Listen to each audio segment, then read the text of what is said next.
uyakwazi ukuthi uphe kulabo abafundisayo. Awuphoqiwe wenza izinto ngoba naku kusuka enhliziyweni uyaqonda futhi. Ningadukiswa. uNkulunkulu akahlekwa. uNkulunkulu akadelelwa. So ngithi mina labantu abenza imidlalo ngokufa kwaJesu. Lithi iBhayibheli ningakhohliswa.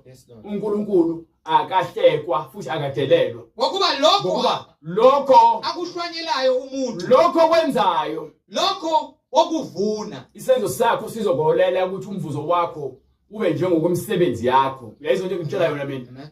Ngokuba ohlwanyela enyama. Ngokuba lowo osebenzela inyama yakhe uyakuvuna ukubhubha. Uzovuna ukubhubha. Njengoba ngithi mina lemidlalo eniyenzayo yokuthi kwenziwe imidlalo esontweni ngokufa kwaJesu ukudelela lokho. iBhayibheli lisifundisa esikhundleni sokuthi kufundiswe izinto njengoba linjalo nina nifuna ukuthi ke kwenziwe imidlalo. Akuyona ndawo yokudlala isonto.